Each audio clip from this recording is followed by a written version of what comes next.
before court. And I also went before. Judge, she's been going. A young woman stands before the judge, asked a simple question. What have you done for your GED? Months of resets, excuses, and empty words now collide with the reality that proof matters more than promises. In this courtroom, effort must be shown, not spoken, and time has almost run out. She's been going. She's been going before even the last court date, and we Prove it. I can text you. In this life, you are only as good as the proof that you don't have. If you don't have proof, you have nothing. Spoken word means absolutely nothing. Judge, the instructor, I have an email from him that she sent me saying that she's been going to the classes and that class was canceled on the 4th yesterday. But she did, attempt to go to the class. So she's been going. She did already take a test, and this is one where she did fail the first test. So she's been working on it. It's not enough. I mean, here we are. How many resets have we had? We've had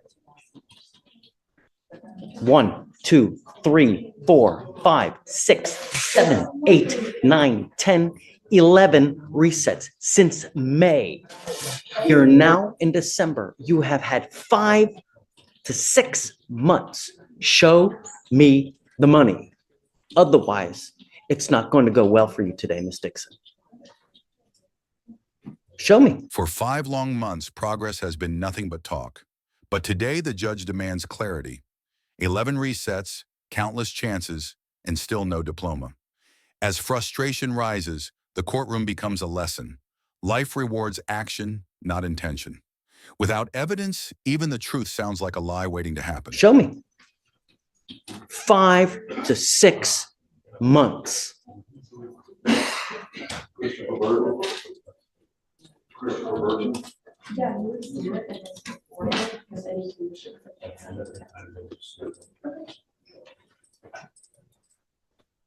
And Judge, this was a case where she was paying for the classes, and then she had to then enroll into the free program, which she's been doing for the last little bit.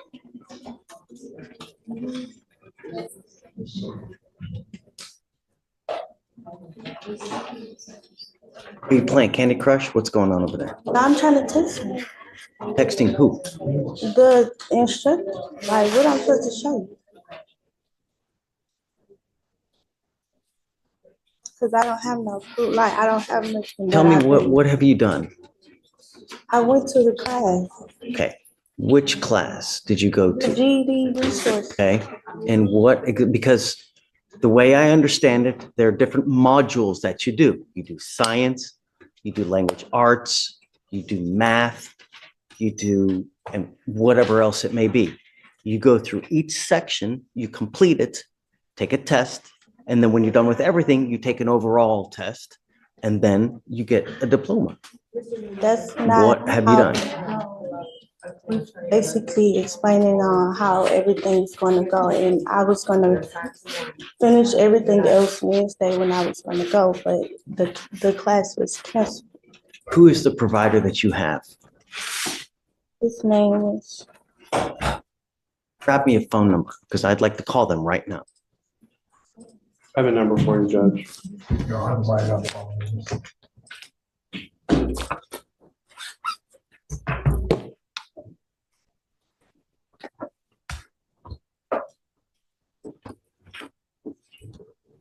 ahead and put this on.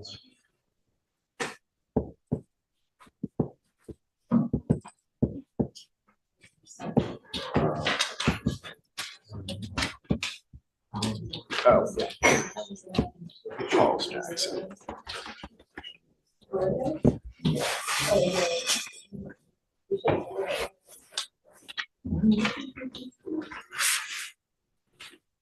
Everything shifts when the judge calls the instructor live. On speakerphone, the truth finally surfaces. She has been showing up, faithfully, consistently. Hope enters the room. With a teacher confirming her progress, the tone softens. The message becomes clear. Stay consistent, keep going, and the finish line may be just months away.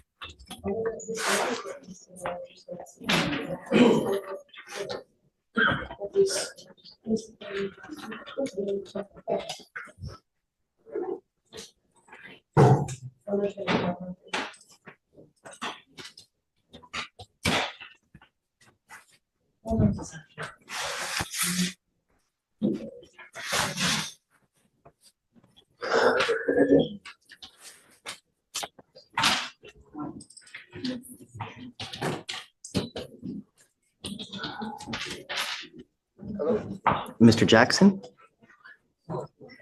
Yes, my name is David Pleicher. I'm a judge here in Harris County. And I have someone that's with me in our court, and she's doing a program with you guys to try to get a GED. I'd like to confirm that's Coriel Dixon.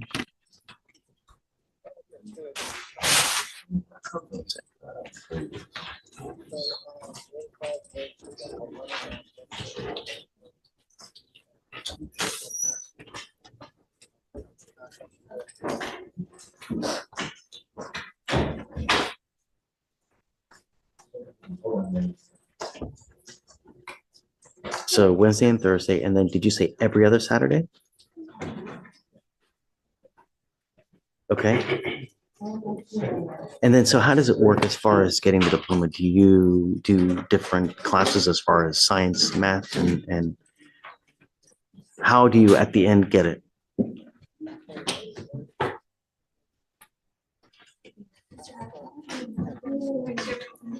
Can I put you, I have her in front of me. Can I put you on speakerphone so that she can hear this as well? Do you mind? Okay, hold on. So I've got him. Okay, Hello? Mr. Jackson? Order in the court, please. Okay, tell me, how goes it? So, yeah, it's kind of twofold. They take an assessment. Based on that assessment, allows me to know where the student is as far as their grade level in math and in reading. Based on that, they go on 2 tracks. And so one track is like a basic education where we're just literally working on kind of some elementary reading and math skills. Okay. Or a GED track where they're ready for GED contests. And so, yeah, and I usually just, go from there. I work with my GED students individually. And How long does the process take? And how long can we expect it? Well, so that's honestly kind of a loaded question. Depends on where they fall. I believe Coriel scored pretty well. Great. So yeah, and I worked with people that have gotten the GED in 3 weeks. I worked with people that got the GED in 2 years. Oh, yeah. I can't do 3 years. That's too much. Well, I know, I'm kidding. No, I understand that. She's been faithfully attending though? Yay or nay? Yes. Okay, great. And with some consistency, 3 to 4 months, maybe less. That sounds great. That's just me ballparking. I'd like to stick with it because I think at the end of the game, our goal here is that she ends with that diploma. And I think that would be a win for everybody. I'm calling you. I want to make sure that everything's going well, that she's attending, faithfully attending and doing well. And it sounds like you're saying that this is what's been happening. The judge resets the case one more time, but this time with purpose. She is close, closer than she's ever been. All she needs now is commitment. No more delays, no more excuses. Just focus, discipline, and a chance to turn effort into achievement. For once, the courtroom leaves her with hope. Yes. Great. Okay, so I'm just going to continue everything. Just continue to go, Miss Dixon. I mean, you got, like what he's saying, if you continue at it 2 to 3 months, you'll end up with your diploma. Okay. All right. Thank you so much, Mr. Jackson. I really appreciate your help. You've been great. No problem, Judge. You take Okay. care. You too. Thank you, sir. Bye. Great. Good job. Just keep at it, okay? So let's set it 30 days. I want to ride this through. You're so close to being through.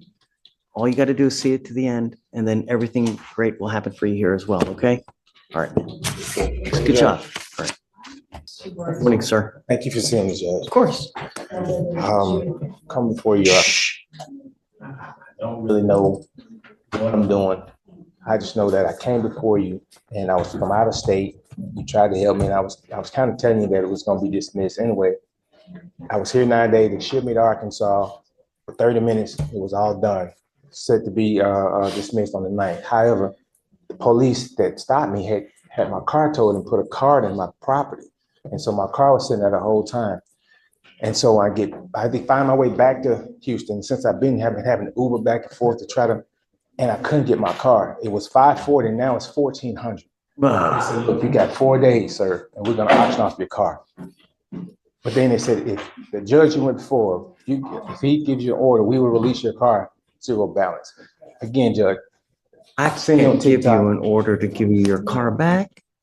That would be me, in essence, ordering a company that does business to lose money to give you your car back because you don't want to pay to get the car back. I don't want them to lose money. The thing is, my car was towed erroneously. I was at home. That's why I want to show you the police report. I was at home. To file a complaint with the police, internal affairs.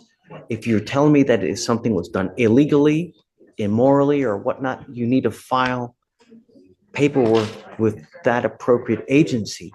But I cannot order a private company to return something to you. I don't have that kind of jurisdiction. What do they mean if you get a judge's order and we release it? Maybe a civil judge's order. I'm a criminal court judge. The only time I can ever order any kind of property returned would be if it's confiscated by the state and they're holding it. So let's say you get arrested, you get pulled over, and you have a gun on you, right? They take your gun and they put it in the HPD property room, right? In that respect, under certain circumstances, I may be able to order them to return it because it's in the care, custody, and control of the state via HPD. Here, your car was towed by a private company and they're holding it, and it sucks. I get it that the bill has ballooned as much as it has. If you ever have a problem, you can always file a complaint with the bail bond, not the bail bond board, but there is a actual board for, there's a towing board too, isn't there? I'm looking at it, yes. It's a towing regulation. There's There's a request for a hearing, but I'm reading that it's got to be before the 14th day after the vehicle was removed, is that you have to submit a tow request. The forms are all here. It's 50. And maybe the fact that you're in custody may toll. I don't know, but I'm not versed on that kind of, and I'm number one, number two, I'm not allowed to even give legal advice, but I don't know. But I can't order them to give you your car back. You know, that would literally be me telling them, hey man, you know, just forget about all the money that you've made by holding the car. Just give the man his property back. I can't do that. I don't have the jurisdiction.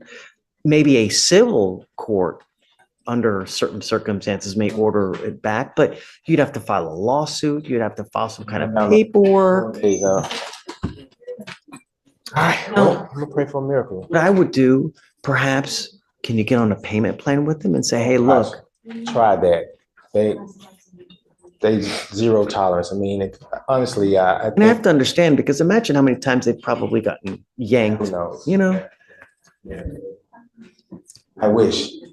But theoretically, even if I were to give you a court order now, my guess would they would hire a lawyer, file a motion to quash my order, saying that, hey, he doesn't have the proper jurisdiction to do this, right? And then they may come after you for attorney's fees. My manager's like, hey man, if you go to order, I'll release your car to you. He understood what happened. He said, man, just bring me something. I'll release it to you. I'm like, okay, I'm gonna go try it. And you know, a lot of times they say stuff just to get you out, you know, but I can't. I'm sorry.